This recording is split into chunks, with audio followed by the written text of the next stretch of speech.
నేను పుష్ప కాదు ఫైర్ అంటున్నాడు జెలెన్స్కీ. నన్ను కమెడియన్ అని తీసి పారేస్తున్నావు. నేను తెరపైనే కమెడియన్ని బయట కాదు అంటున్నాడు. దేశాధినేతల మధ్య చర్చలని చాలానే చూస్తుంటాం. అవి సాధారణంగా ఎలా ఉంటాయి? ఇద్దరు సూటు బూటు వేసుకొని గంభీరంగా మాట్లాడుకుంటూ ఉంటారు. మధ్య మధ్యలో ఏవైనా చెలోక్తులు, పొగడ్తలు, కన్సర్న్ చూపిస్తూ అనే మాటలు వినిపిస్తుంటాయి. మీకంటే ఆప్తుడు ఎవరు లేరు అనేంత లౌక్యంగా ఈ చర్చలు నడుస్తాయి. కానీ లేటెస్ట్గా వైట్ హౌస్లో జరిగిన చర్చ మాత్రం దీనికి చాలా భిన్నం. అసలు రెండు దేశాల అధినేతలు ఇలా మాట్లాడుకుంటారా అనేలా నడిచాయి. మన టీవీ ఛానల్లో ప్రైమ్ టైం డిస్కషన్లో చూస్తుంటాం. తిట్టుకుంటారు, అరుచుకుంటారు. ట్రంప్, జెలెన్స్కీ కూడా అదే రకంగా చేశారు. ఇద్దరు దాదాపు కొట్టుకున్నంత పని చేశారు. ఎందుకు ఇక్కడి వరకు వచ్చింది? అసలు జెలెన్స్కీ వైట్ హౌస్కి ఎందుకు వెళ్ళాడు? చర్చలు సాఫీగా జరిగి ఉంటే ఏమై ఉండేది? ఇప్పుడు ఫెయిల్ అవ్వడం వల్ల ఏం జరిగే అవకాశం ఉంది? ఇవి ఇప్పుడు గమనించాల్సిన అంశాలు. రష్యా ఉక్రెయిన్ మధ్య 3 ఏళ్లుగా జరుగుతున్న యుద్ధాన్ని ప్రపంచం చూస్తోంది. దీన్ని రష్యా దురాక్రమణ చేసిందని, అన్యాయంగా ఉక్రెయిన్ని ఆక్రమించుకుంది అనేవాళ్ళు ఉంటారు. వాళ్ళు ఒక పక్క. ఉక్రెయిన్ బుద్ధి తక్కువ పనిచేస్తుంటే పుతిన్ ఇంతకంటే ఏం చేస్తాడు, రష్యా తప్పేం లేదు అనేవాళ్ళు ఉంటారు. వీళ్ళు ఒక పక్క. సరే, ఎవరు మంచి ఎవరు చెడు అనే విషయాన్ని పక్కన పెడితే ఉక్రెయిన్, రష్యా ఈ రెండింటి మధ్య 3 ఏళ్లుగా యుద్ధం నడుస్తోంది. ఉక్రెయిన్ వెనుక యూరప్ దేశాలు ఉన్నాయి. అంతకంటే ఎక్కువగా అమెరికా ఉంది. ఆయుధాలు, నిధులు ఇచ్చి ఉక్రెయిన్ని యుద్ధం చేసుకో, ఇంకా కావాలంటే ఆయుధాలు ఇస్తాను అని చెప్పింది.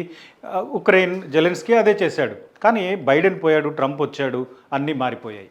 స్నేహితులు శత్రువులుగా, శత్రువులు స్నేహితులుగా మారిపోతున్నారు.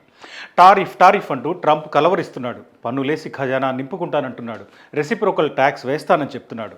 అన్ని విషయాల్లో తమ్ముడే పేకాట అన్నట్టుగా ప్రపంచంలో అన్ని దేశాలతో ఇదే తీరులో ఉన్నాడు. Bharat, China, Mexico, Canada, Europe దేశాలు అన్నింటిపై ఒకే పద్ధతిలో ఉన్నాడు. నిజానికి ఇన్నేళ్లు అమెరికా, యూరప్ దేశాలను విడిగా చూసే పరిస్థితి లేదు. అమెరికా ఏది చెప్తే యూరప్ అదే చేస్తుందని, యూరప్ అవసరాలు అమెరికా తీరుస్తుందని తెలుసు. ఇంతకాలం కనిపించింది ఇదే. అమెరికా యుద్ధాలకు యూరప్ దేశాలు వంతపాడాయి.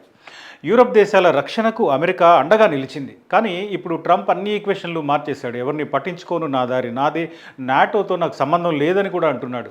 యూరప్ దేశాలను మీకంత సీన్ లేదంటున్నాడు. ఆఖరికి ట్రంప్ స్నేహితుడు మస్క్ కూడా యూరప్ దేశాల విషయంలో కామెంట్లకు దిగుతున్నాడు. అంటే యూరప్ను ట్రంప్ ఓ రకంగా చెప్పాలంటే ఆదేశిస్తున్నాడు. ఇంతకాలం మిలిటరీ సపోర్ట్ చేశాం, నాటోకు నిధులు ఇచ్చాం, ఇప్పుడు అవన్నీ కుదరవు, యూరప్ దేశాలపై పన్నులు వేసేస్తాను, మేము చెప్పింది వినాల్సిందే అంటున్నాడు. ఈ సిచ్యువేషన్లో యూరప్, అమెరికా మధ్య ఒక గీత స్పష్టంగా కనిపించడం మొదలైంది. ఇంతకాలం UK, Germany, France, Spain, Italy ఇట్లాంటి దేశాలన్నీ అమెరికా ఆధిపత్యాన్ని అంగీకరిస్తూనే అమెరికా నుండి ప్రయోజనాలు తీసుకుంటూ పరస్పర సహకారంతో ముందుకెళ్ళిన దేశాలు. కానీ ట్రంప్ ఇప్పుడు అన్ని లెక్కల్ని మార్చేశాడు. కాబట్టి వాళ్ళు ప్రపంచంలో జరిగే విషయాలపై తమ సొంత నిర్ణయాలు తీసుకోక తప్పని పరిస్థితిలో పడ్డాయి. ముఖ్యంగా రష్యా యుక్రెయిన్ మధ్య యుద్ధం విషయంలో యూరప్ దేశాలకు, అమెరికాకు మధ్య పెద్ద విభజన వచ్చేసింది. ట్రంప్ యుద్ధం ఆగాల్సిందే అంటున్నాడు. యుద్ధం ఆపటమే కాదు, మీకు $300 బిలియన్ ధారపోసాం కాబట్టి ఇప్పుడు మాతో ఖనిజాల తవ్వకం విషయంలో ఒప్పందం చేసుకోవాల్సిందే అంటున్నాడు.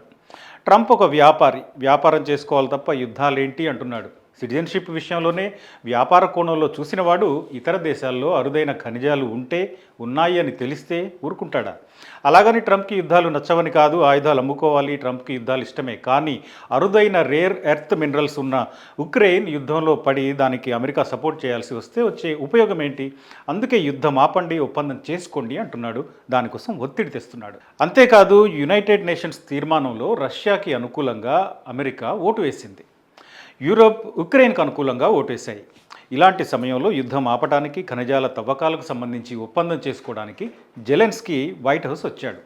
కానీ జెలెన్స్కీ సైలెంట్గా సంతకం పెట్టిపోవడానికి రెడీగా లేడు. సరే, మీరు చెప్పినట్టు ఒప్పందం చేసుకుంటాం, యుద్ధాన్ని ఆపుతాం, కానీ ఆ తర్వాత మా పరిస్థితి ఏంటి? రష్యా మళ్ళీ మాపై దాడి చేయదు అని గ్యారంటీ ఏంటి? మాకు సెక్యూరిటీ ఏది?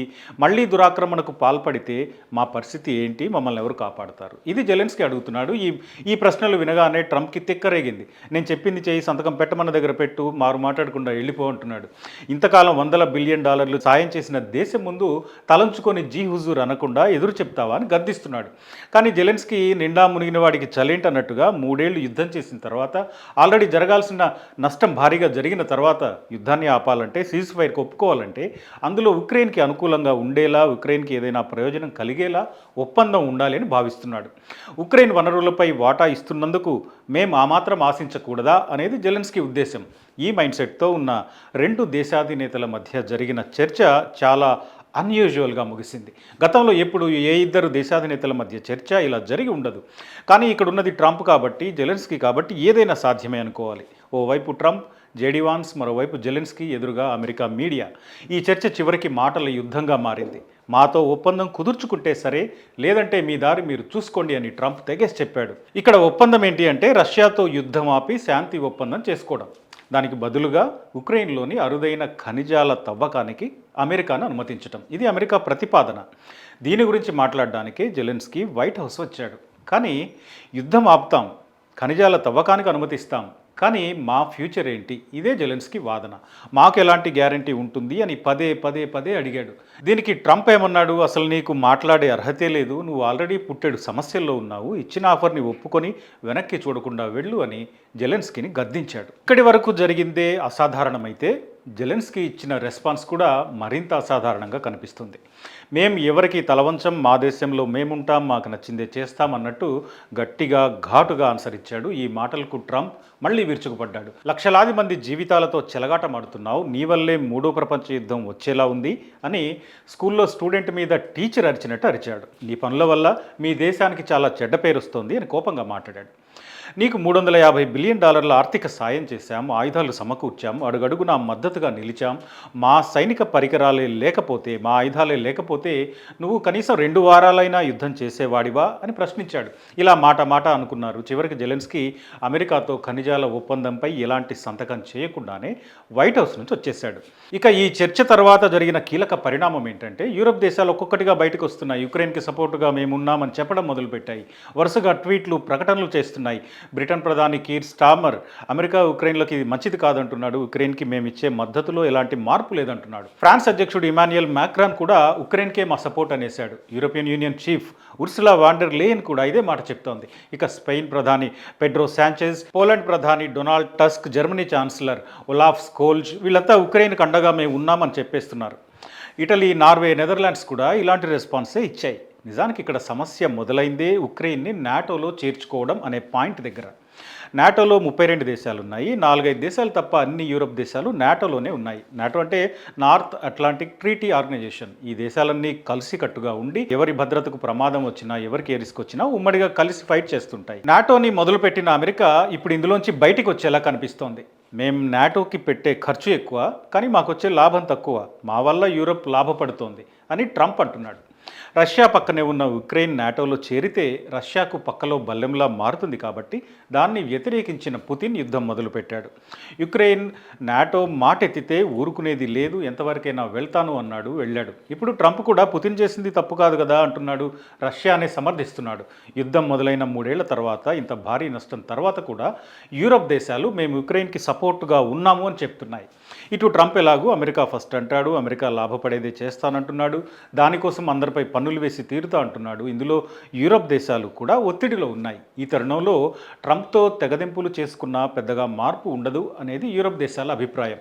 ట్రంప్ ఉన్నంత కాలం అన్ని ప్రపంచ దేశాలు వ్యాపారంలో, ఆయుధాల్లో, అన్ని రకాలుగా సంబంధాల్లో కొత్త భాగస్వాముల్ని వెతుక్కోవాల్సిన పరిస్థితిలో పడ్డాయి. ఇప్పుడు యూరప్ కూడా ఇదే పరిస్థితిలో ఉంది. ఇక వైట్ హౌస్లో చర్చ తర్వాత రష్యా కూడా దీనిపై స్పందించింది. ఉక్రెయిన్కు ఇది సరైన గుణపాఠం, ఆ పందిని అంటే జెలెన్స్కీని తన్నకుండా ఎలా వదిలారు అని రష్యా అంటోంది. మరి ఇప్పుడు ఏం జరగబోతోంది? ఉక్రెయిన్ యుద్ధం ఆపేది లేదంటోంది.